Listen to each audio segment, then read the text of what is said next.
네, 먼저 박근혜 대통령 지지율부터 살펴보도록 하겠습니다. 연이은 악재로 추락을 했었는데 어느새 40%대 회복을 눈앞에 두고 있습니다. 이 당으로 새누리당으로 무게가 쏠렸던 당청 관계도 다시 청와대 쪽으로 무게의 중심이 옮겨가는 모양새인데요. 자, 지금 조사 결과를 보면 2월 첫째 주 때 29%였는데요. 3월 둘째 주에 10%포인트가 상승해서 39%, 40%에 근접을 했습니다. 그러니까 한 달 조금 넘는 사이에 지지율이 10%포인트 넘겨갔다. 상당히 가파른 상승세를 보이고 있는데요.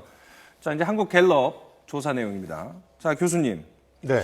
저렇게 빨리 올라가는 게 조금 이례적으로 볼 수 있을까요? 뭐 짧은 시간에 올라갔죠. 네. 지난번에 너무 많이 떨어졌어요. 그때 떨어질 때 낙폭이 너무 컸기 때문에 네. 상승폭도 어느 정도 여지가 있었군요. 예, 악재가 그때 겹쳤죠. 그렇죠. 무슨 청와대 그 행정관의 그 문서 사건까지 있어가지고 네. 대통령이 부담을 지지 않아야 될 사건들까지 해서 예. 20%대로 내려가는 아주 충격적인 그런 결과였는데 네. 사실 그 3년차 대통령이 저렇게 20%로 내려가는 게 국민들한테 좋을 일이었거든요. 그래서 그렇죠. 국민들이 여러 가지를 이제 냉정히 분석을 하고 그다음에 순방이라든가 또 리포트 효과가 좀 저는 있었다고 보는데 우리 뭐 윤 대표 잘 아시겠지만 예. 그 리포트 효과 등등으로 해서 보수 여권 지지층이 네. 그 결집을 했다. 특히 중장년 50대 60대가 아닌가 그렇게 분석이 됩니다. 자, 리퍼트 대사 피습 사건이 많이 반영이 돼서 지지율 상승에 좀 기여를 했다는데 왜 그렇게 연관을 지을 수가 있을까요? 이제 그 리포트 대사 피습 사건이 이른바 이제 안보 이슈로 국민들에게 비춰주었거든요. 그러면 안보 이슈에 상당히 어쨌든 보수 성향층이라든가 50대, 60세 이상의 국민들 같은 경우는 상당히 민감하고 예민하게 이제 반응하는 측면이 있습니다. 그래서 국정 운영을 하는 정권에게 힘을 실어줘야 한다는 어떤 안정 희구적 경향을 강화시키거든요. 그런 사건이 터지게 되면 그러니까 이제 보수 성향층이 어쨌든 결집하게 되면서 지지율을 올리게 됐는데요. 지금 보면 새누리당의 정당 지지율은 한 40% 내외 됩니다. 예. 그것은 무엇이냐면 여권 지지층, 그러니까 보수 성향층의 현 정권에 대한 지지 기반 자체가 붕괴된 것은 아니었다는 것이거든요.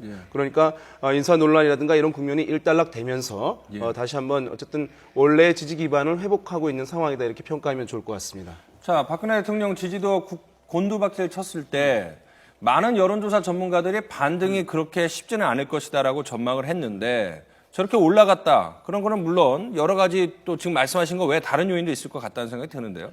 일단은 지난번에 우리 정 교수님께서 말씀하셨는데 자, 잠시만요. 예. 지금 속보가 하나 들어와서 말씀을 드리겠습니다.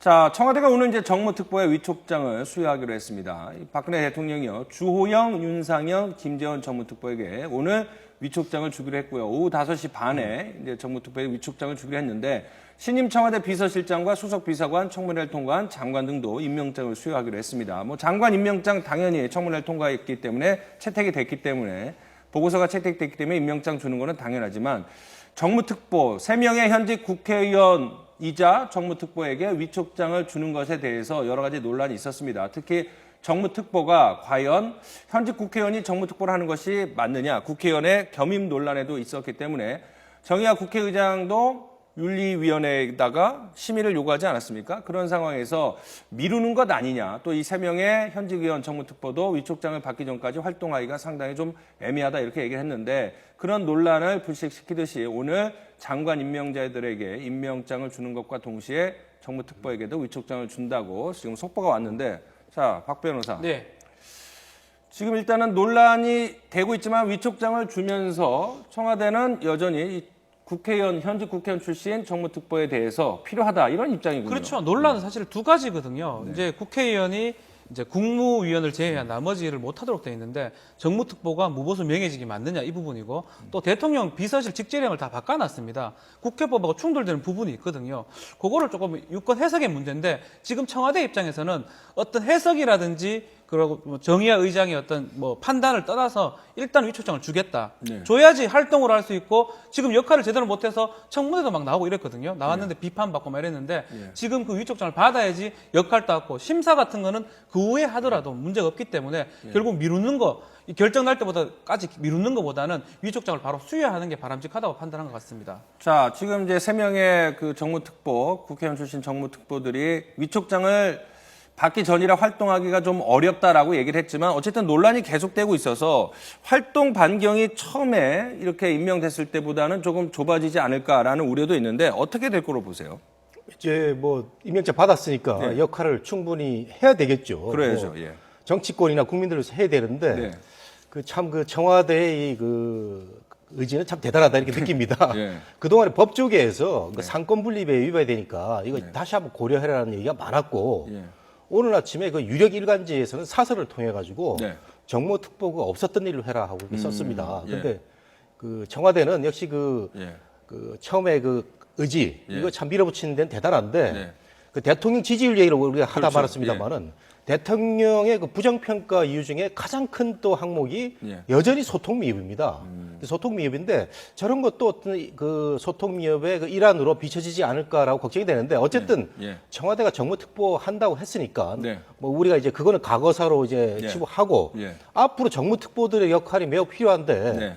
최근에 일련의 사안들 보면은 청와대가 당하고 전혀 협의지 않고 계속 일방적인 발표를 하고 있거든요. 그렇죠. 대표적인 사례들이 몇 건이 있죠. 그렇죠. 뭐 이완구 총리 그 부패 그 척결 발언도 네. 그렇고 예.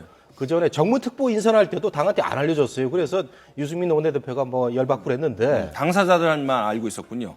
그렇죠. 정무특보를 임명하는데 당 대표하고 원내대표한테 기팀조차 해주지 않았거든요. 이런 걸 보면은 그 여전히 당에 대해서는 사전에 알려주지 않는 이런 예. 그 좀 독단적인 모습으로 비춰질 수 있는데 예. 이런 역할을 정무특보 세 사람이 이제 앞으로 해야 되는 그런 과제가 이제 놓였는데 우리가 한번 지켜봐야 될 것 같아요. 지금 보면 정무특보 이제 위촉장 수여를 하는 것을 좀 미룰 것이다라고 네. 하는 이제 전망들이 많이 있었는데 그렇죠. 이렇게 예. 이제 강행을 한 것을 보면 네. 어쨌든 대통령의 국정 지지율이 오르게 되면서 네. 상당 부분 어떤 자신감을 지금 회복하고 있는 청와대가 그런 모습으로 비춰지고 있을 네. 가능성이 있습니다.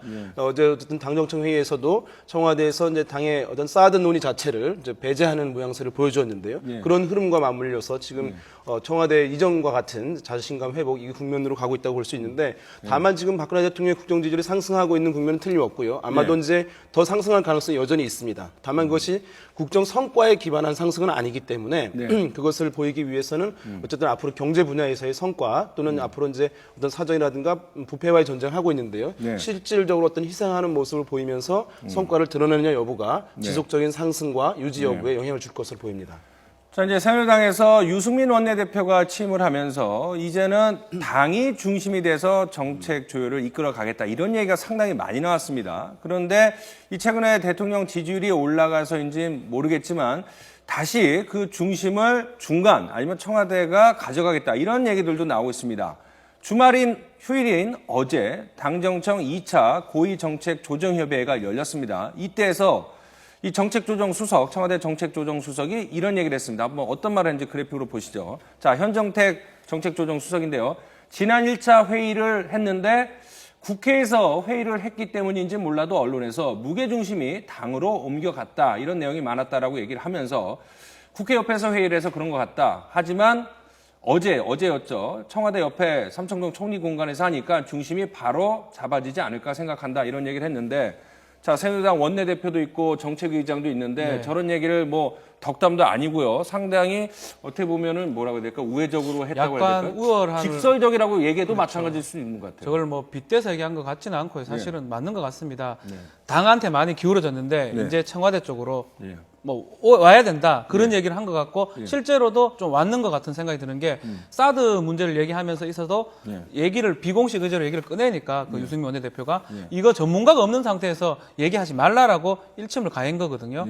그런 거 보면 당이 이렇게 주도해가는 모습을 아예 전면적으로 차단하는 느낌이 좀 들고 좀 그 마찬가지로 청와대나 대통령 지지율이 많이 올라가기 때문에 어떤 자신감의 표출 이런 걸 분석할 수 있을 것 같습니다. 자, 고구도 미사일 방어책에 이제 우리가 흔히 이제 사드라고 부르는데요. 유승민 원내대표가 이제 국방위원장 출신 아닙니까? 예. 그래서 이제 국방에 관심이 많은데 원내대표가 이런 얘기를 했습니다. 그 의원총회를 열어서 이 문제 한번 논의를 해보겠다. 그런데 청와대에서는 그러면 안 된다는 얘기하고 어제도 의제로 삼으려고 했는데 전문가 안 와서 얘기하지 말자. 예, 유승민 원내대표 입장에서는 조금 받아들이기 힘든 상황인 것 같지만 그게 지금 당청의 어떤 무게 중심인 것 같기도 해요. 예, 그리고 제 생각에는 지금 유승민 원내대표가 속이 좀 불불 끓지 않을까 표현을 안 하는 것 같아요. 굉장히 그 청와대를 존중하는 모습인데 예. 아니 사드라는 게 뭐 안보 전문가만 논의해라는 그런 법이 있습니까? 우리 언론도 알아야 되고 그렇죠. 국민들도 소상히 알아야 되는데 그렇죠. 이게 이제 공론의 장에서 뭐 공개리에 뭐 논의되는 게 부담스럽다면 그 유승민 원내대표 말대로 네. 그 비공개로 하고 또 전문가 그룹에서 논의를 하고 하기 필요한데 네. 그 현정택 정책 그 수석의 얘기를 들어보면 어제 저렇게 그 처음에 한 말도 불필요한 말이에요. 뭐 무게 중심이 당으로 갔느니 뭐 청와대 옆에서 하니까 청와대로 네. 뭐 바로 잡을 수 있다 이런 것도 굉장히 어떻게 보면은 네. 오만하게 비춰질 수 있는 발언입니다. 대통령 지지율이 올라갔다고 해서 네. 선임 수석이죠. 네. 그 왕수석의 자리에서 이렇게 말하는 게 네. 자칫 그 오만한 거만한 모습 비춰질 수 있는 것도 있고 사드 같은 경우도 원유철 정책위 의장이 우리 한번 논의해보자 그랬는데 네. 바로 그 받아쳤거든요. 근데 예. 원유철 정책위장만 해도 사선에다가 예. 정책위장이라면은 당에서 모든 법안을 만들 때 그 중심을 잡아주는 그 정책의 그 수장입니다. 그게 또 이제 국가 정책으로 이어진 경우도 많고요. 그렇죠. 예. 또 그 의원 입법으로 예, 이제 그렇죠. 또 뒷받침을 해야 예, 되고 하는데 거기에 대해서 바로 오늘 뭐 설명할 사람이 없다. 예. 그리고 이거 논의해봐야 오늘 그 나올 게 없으니까 안 하면 좋겠다 해가지고 그냥 뭐 그 논의 자체가 안 됐다고 하는데 예. 저는 갑자기 그 현정택 수석의 이 발언에 대해서 네. 그 어저께 참석한 예. 유승민 원내대표나 원유철 정책위 의장이 왜 갑자기 꼬리를 내렸을까? 이것도 좀 그렇죠. 의심스러워요. 예. 왜냐하면 국민들이 관심이 많거든요. 사드 어떻게 되는지 네. 관심이 많은데 이 문제가 청와대 일방적인 주도로 끝났다. 조금 좀 의아스럽습니다. 근데 이제 이론지하에 뭐 말씀하신 것처럼 사상의 정책 의장 그리고 유승민 원내대표까지도 사드 문제 논의를 하자고 이렇게 얘기를 하고 의원총회에서 논의를 하겠다고 얘기를 했는데 이론지하에 거절을 했다. 머쓱하지만 아마 회의가 끝나고 두 사람의 손을 맞잡고 우리가 어쩌다 이렇게 되냐 이런 얘기도 하지 않았을까 싶은데 예. 왜 일단 그럴까요? 특별히 근데 반발은 안 하고 있어요. 예, 당청 간에 어쨌든 지금 뭐 힘겨루기 상황이 지금 이어지고 있다고 봐야 될 것 같은데요. 지금 어쨌든 이제 의회 권력이 상당히 강화되면서 당에서 이제 당의 지도부도 비박계 중심으로 가게 되면서 지금까지 어쨌든 당 우위 중심으로 급격하게 쏠리지 않겠냐고 하는 전망들이 많이 있었던 것인데 여기에 대한 청와대의 어떤 일대 반격이 시작되었다 이렇게 표현해도 될 것 같습니다. 지금 이제 흐름들은 여전히 청와대가 가지고 있는 것은 사정 권력, 또 인사 권력, 정보 권력 이런 것들은 아무리 어쨌든 당의 힘이 세진다 하더라도 청와대가 여전히 우위에 있는 것이거든요. 그런 것들을 지금 충분하게 이런 권력 자원들을 활용함으로써 지금 아직 임기가 3년 이제 남짓 시작하는 상황이기 때문에 이것을 당에게 주도권을 넘겨줘서는 이루고자 하는 계획된 바를 청와대가 이룰 수 없다는 그런 판단하에서 굉장히 어쨌든 단호한 입장을 지금 결정한 것 같아요. 그런 의미에서 지금 어제 발언도 보면은 청와대의 일반적 기류를 현정택 수석이 일단 표현한 뼈 있는 농담으로 표현한 것이라고 할 수 있거든요. 그래서 앞으로 당에서 어떤 이제 김무성 지도부가 어떠한 이제 의견으로 어떤 입장으로 다가가느냐에 따라서 당청 간에 다시 한번 갈등이 일어나느냐 아니면 낮은 사드으로 가게 되면 청와대의 우위가 청와대 주도권이 다시 회복되는 기류로 가느냐 그것이 이제 결정되지 않을까 생각이 듭니다.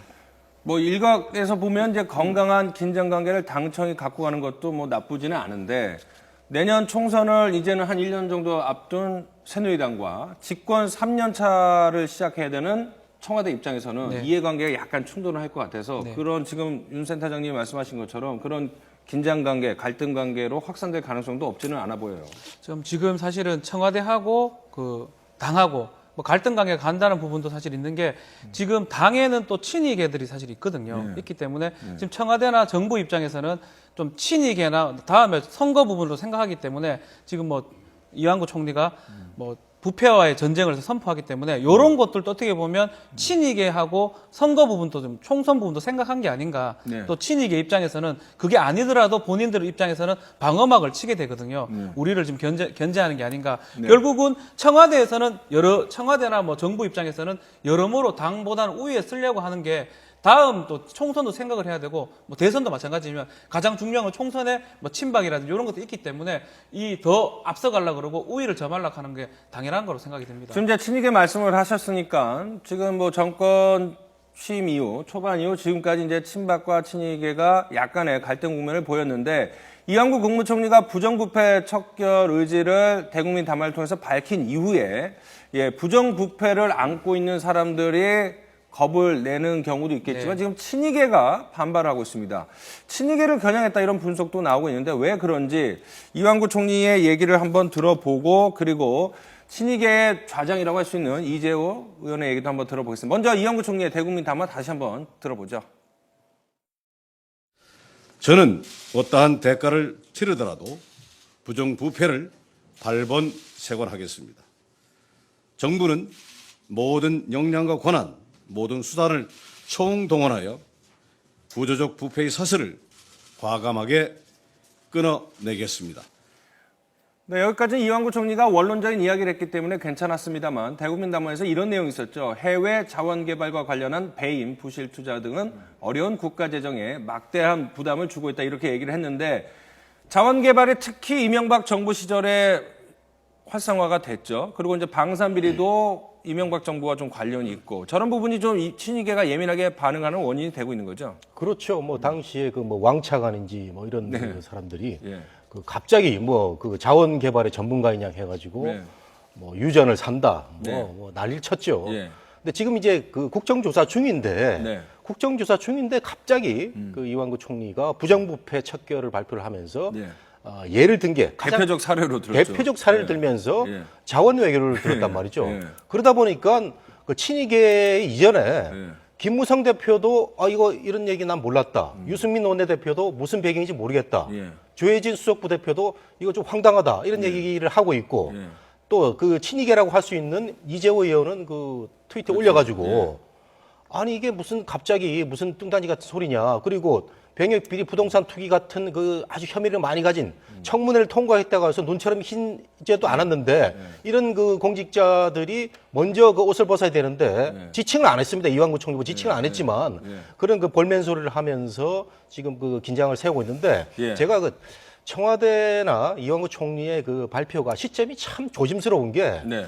아까도 그 사드 문제도 자칫하면 그런 오만스러운 모습을 비춰줄 때 있다는 게 네. 지금 정부가 해야 될 일이 많거든요. 공무원 연금 개혁도 지금 4월까지 해야 되는데 네. 그 모든 뒷받침을 그 당에서 합니다. 예. 당에서 그 입법으로 해가지고 뒷받침을 그렇죠. 하는데 예. 당을 어떻게 좀 잘 화합을 해서 조율을 하고 그 달래는 모습에 이런 것들을 해도 뭐 할 텐데 네. 계속 긴장 관계를 형성하고 또 부정부패 얼마나 좋습니까? 국민들도 박수를 칠 텐데 예. 왜 지도부한테 안 알려줘가지고 이렇게 국민들이 이상한 시각을 갖도록 하는 거, 예. 또 친이계가 반발을 갖도록 하는 거, 예. 이런 게 좀 잘못됐나? 그래서 제가 이병기 수석이 아니죠. 지금 예. 실장이 예. 들어가서 뭔가 다른 모습을 보여줘야 되는데 네. 여전히 소통의 문제에 있어서는 뭔가 좀 한 2, 3% 부족한 게 아닌가 이런 느낌이 좀 듭니다. 자, 의문점으로 제기했으니까 하나부터 한번 지켜보죠. 어쨌든 간에 이제 청와대 또는 정부가 부정부패와의 전면전을 선포를 했는데 상당히 중요하고 우리 사회, 특히 정치권에도 영향을 미칠 수 있는 내용 아닙니까? 그런데 그거를 발표를 하는데 김무성 대표와 유승민 원내대표한테 알려주지 않았다. 사실 상식적으로 이해가 안 됩니다. 이것은 사실 아까 말씀한 당청 간의 주도권 경쟁 차원에서 또 해석해 볼 전략적으로 필요가 있습니다. 설명을 안 한 걸 수도 있군요. 예. 지금 보면 어쨌든 친이계가 비박계의 한 축을 또 담당하고 있는 것이거든요. 그러니까 비박 전체가 어쨌든 청와대의 의견에 대해서 딴지를 걸거나 여러 가지 다른 목소리를 내고 하면서 적극적 협조를 하지 않는 기류가 최근에 있었던 상황입니다.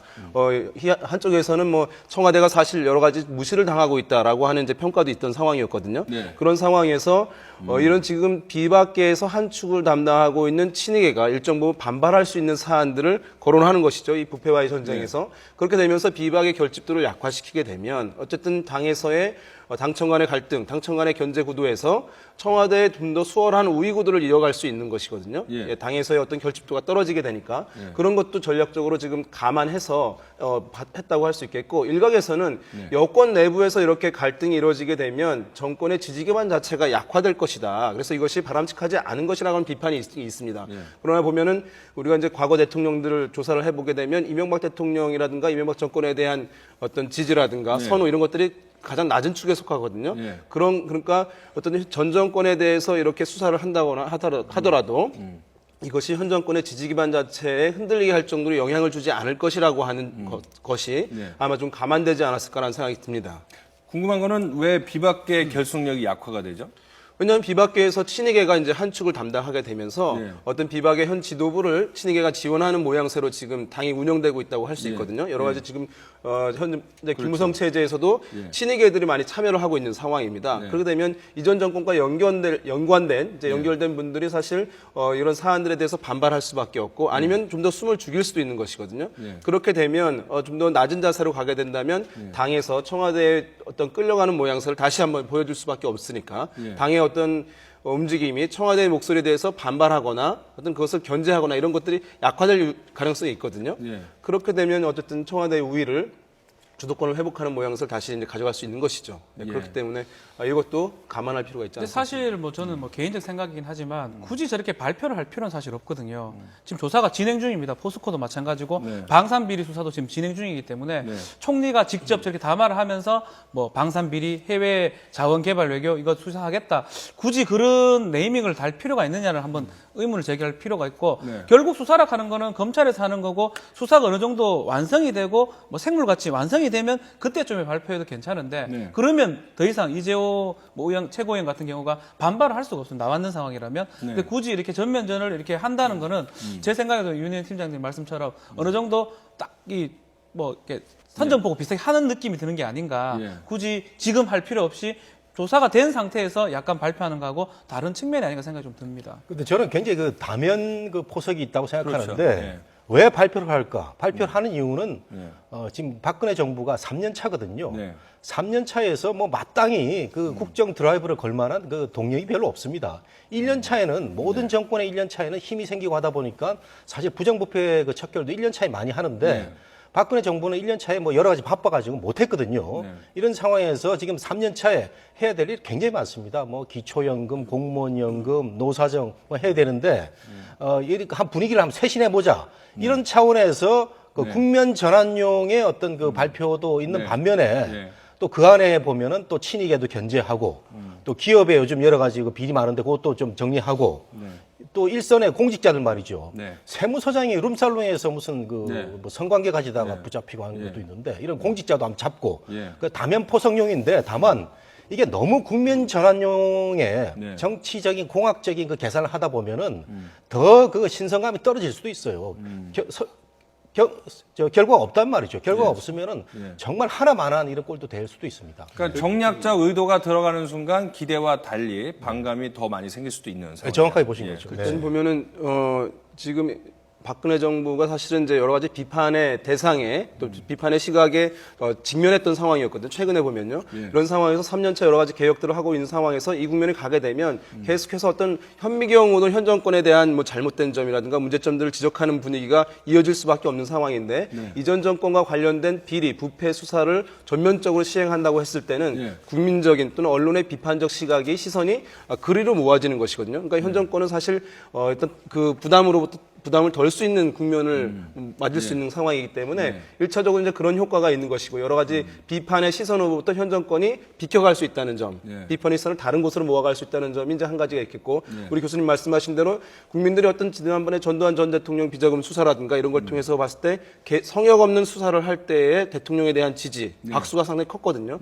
그렇기 때문에 앞으로 공무원 연금 개혁이라든가 또는 사대부문 개혁을 하는 데 있어서 국민적 지지, 동원이 필요한 상황이거든요. 이런 상황에서 그것을 마련하기 위해서 동력을 확보하기 위한 차원에서 지금 이 수사를 진행하고 있는 것이다 이렇게 평가할 수 있을 것 같습니다. 그러니까 이제 대국민 담화에서도 이명박 정부가 야심차게 추진했던 해외 자원 개발에 대해서 명시적으로 대표적인 부정부패 사례로 꼽았습니다. 그러니까 해외 자원 개발 자체를 부정부패가 있다라고 이미 규정을 한 거 아니겠습니까? 자원 외교 결국 검찰 수사 방향을 정한 거거든요. 어떻게 보면 저는 하라는 거거든요. 지금 특수일부 배당도 돼 있기 때문에 어떤 총리가 뭐 제일 우위 아닙니까? 총리가 이런 방향을 정해줬기 때문에 실제로 저 얘기를 뺐다 그러면 어떻게 될지 모르지만 한 상태에서는 그걸 더 밝혀내야 되고 밝히는 게 임무인 것처럼 됐기 때문에 어떻게 보면 저 말한 게 더 크다고 생각이 듭니다. 저는. 그러니까 이제 수사 같은 경우에 이제 조사일부 검찰에서 조사부에 있다가 이것이 특수부에 배당이 재배당이 된 것이거든요. 이제 특수부에 배당이 됐다는 것은 과거에 이제 검찰의 중앙수사부, 이른바 중수부랑 이제 해당하는 것이라고 할 수 있는데 이것은 권력의 눈치를 보지 않고 자유롭게 최대한 수사를 해봐라라고 허용하는 것이기 때문에 그것을 보면은 어쨌든 그 수사의 범위 이런 것들이 제한되지 않고 상당히 과감하고 폭넓게 앞으로 수사가 전개될 가능성을 예고하고 있는 것이다. 그런데 저는 그 원칙적 차원에서는 좋은데 이제 전 정권하고 차별화하겠다는 어떤 또 그런 약간의 정치적인 의도가 담겨 있다면은 이게 그 성과를 못 거둘 수도 있습니다. 그렇죠. 역대 정권에서 3년 차에 여러 가지 그 부정부패 비리 척결과 관련해 가지고 그 검찰을 동원해 가지고 많이 했어요. 대북 송금이라든가 뭐 태광 실업이 많이 했는데 다 성공하지 못하고 그 해당 연루된 사람들 다 화려하게 정치적 제기하고 그래서 전 정권의 차별화가 현 정권한테는 굉장히 그 구미에 당기는 그 카드인데 그렇게 따져보면은 실속이 없었던 측면도 있고 그다음에 왜 안 알려줘가지고 이런 의도를 비치게 하는 거죠. 예. 김무성 대표나 유승민 원내대표한테 우리 이런 거 하니까 알고 계시라고 이런 거 했으면은 더 그 의혹도 안 살 텐데 이런 점이 아쉽다는 거예요, 청와대. 또 그런 아까 뭐 잠깐 얘기가 나왔지만은요. 지금 뭐 해외 자원 개발에 대한 논란도 있지만 뭐 국민 입장에서는 혈세가 낭비된 거에 대해서는 철저한 조사가 필요하고 그래서 국회에서 이제 여야 합의로 국정조사 특위가 진행이 되고 있지 않습니까? 그리고 검찰 서울중앙지검 특수부에서도 조사를 하고 있는데 아직은 시작 단계에 있는데 어쨌든 총리가 대국민 담화에서 대표적인 부정부패 사례로 이미 낙인을 찍고 버린 것들이 그게 문제라는 거죠. 사실은 뭐가 나온 상태에서 하는 게 사실 더 타이밍이 맞거든요. 근데 지금 하기도 전에 뭐 하지도 않았습니다. 이제 배당만 딱 됐고 이제 기록도 뭐 이제 처음 만드는 단계에서 이렇게 하자라고 총리가 어떻게 보면 지시한 거고 전면전을 선포한 거거든요. 그러면 검찰이나 입장에서는 그렇게 갈 수밖에 없는 거죠. 그러니까 그런 부분들이 아마 친이계 입장에서는 가장 기분 나쁘고 어떻게 보면 방어막, 보호막을 치게 되는 그게 아닌가 생각이 또 듭니다. 여기다 한 가지 덧붙이면은 대국민 담화 발표 다음날 포스코 건설을 바로 다음날 압수수색을 했는데 이 정준양 전 회장 얘기 나면서 뭐 박영준 전 차관 등 MB 사람들 얘기가 다소 나오기 때문에 친이계 쪽에선 당연히 우리를 타깃으로 한 거 아닌가 이런 의구심을 가질 수밖에 없고 거기에서 이재호 의원이 대표로 트위터에다가 글을 올렸습니다. 한번 그래픽 보고 이야기 나눠보시죠. 상당히 강경한데요.